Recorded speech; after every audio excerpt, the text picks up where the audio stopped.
brought to you by Vega, powered by Sensodyne and Vimal.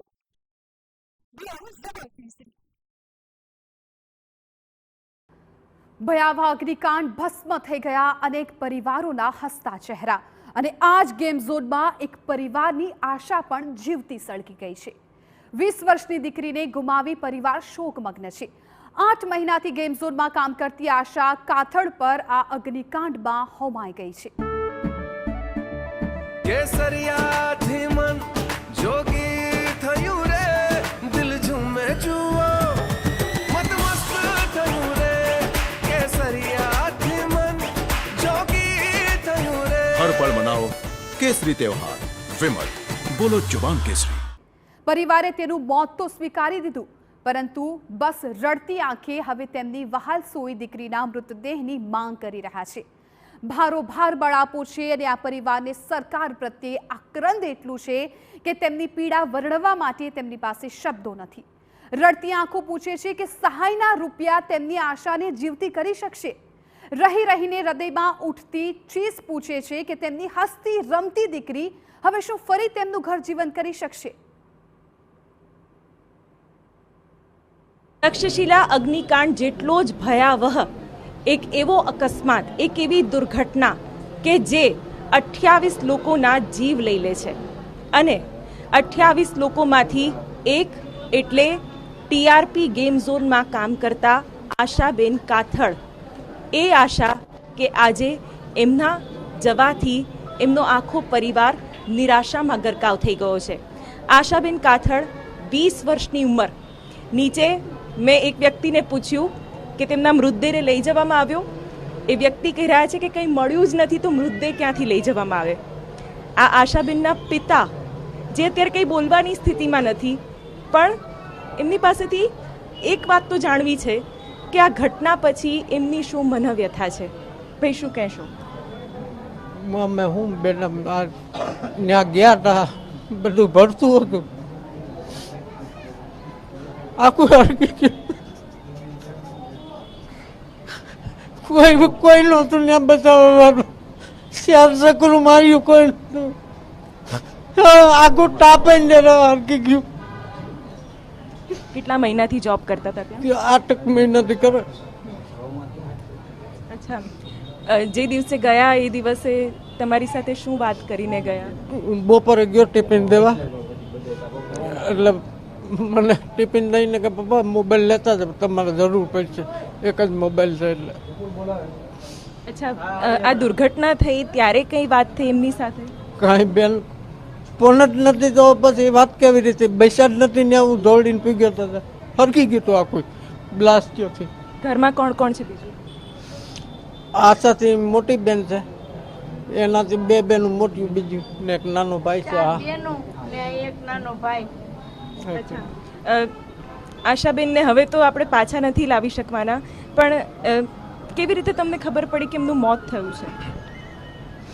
ત્યાં હું ગયો, મારી છોકરી પાસે ગયો તો, મોટી છોકરી ત્યાં રહી છે બાજુમાં, એટલે આમ જવાડો નીકળ્યો એટલે મને એવું લાગ્યું કે આ ટીઆરપી આગ લાગે। હું દોડીને ગયો એટલે જોયું મેં ગાડી લઈને તો હરકતું બધું, એટલે ગાડી નાખીને હું દોડ્યો અંદર ગરવા હાટું, ત્યાં દરવાજામાં લાઈટ બધી છોટીને બ્લાસ્ટ થયો। તમે બ્લાસ્ટનો અવાજ સાંભળ્યો? હા, બધું ધબાધબી। પછી તો હું 4 ચક્રું માર્યું, બધીમાં 20 મિનિટ થઈ ને તો બધું એમ ભેગું થઈ ગયું। અચ્છા, તમે આખું જે પતરું છે, આખું જે શેડ છે એને પડતા જોયો? હા, બધું બેસનું બધું હતું।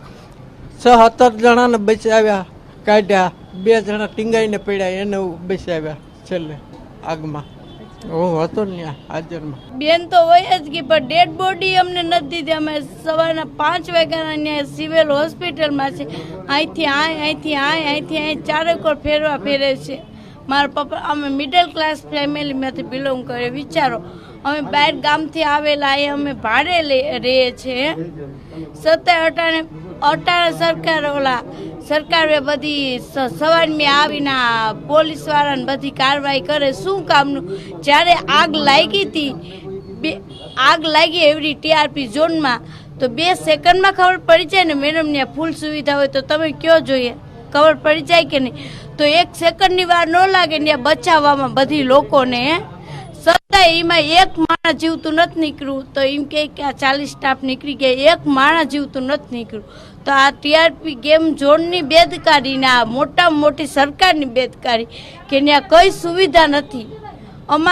અમારી બેન ગઈ અમને ખબર છે ને આ બીજા લોકોના બધી ત્યાં નાના નાના બચ્ચા નાના નાના છોકરાને એ બધી ગઈ જેની માથે બીતે ને મેડમ એને ખબર હોય. સરકારે જાહેરાત કરી છે સહાયની, બરાબર છે, એના માટે ને બીજા કોઈને અમને ઇન્ફોર્મેશન આવી જ નથી કે અમને કોઈ પૂછવા જ નથી આવ્યું, બરાબર, અને કોઈ અમારી જાણકારી લીધી જ નથી. અને દવાખાને ગયા તો અમને ત્યાંથી બધા ધક્કા મારીને કાઢતા હતા કે તમે નીકળી જાઓ. પણ કારણ તો એવું છે કે જેના ઘરમાં થયું હોય એને ખબર પડે કે શું થયું, કારણ કે એ લોકોને તો શું છે એ તો 5 દી વાતું કઈ છે 5 દી તમે બધી ફોટો મૂકશો તમે તો ભૂલી જશો. પણ અમારું વ્યક્તિને કેમ ભૂલવું? દિને રાત પલ અમારી સાથે હોય. તમે કયો મારી બેન મારે કેમ ભૂલવી? મારે મિનિટે અટાની યાદ આવે મારી બેન.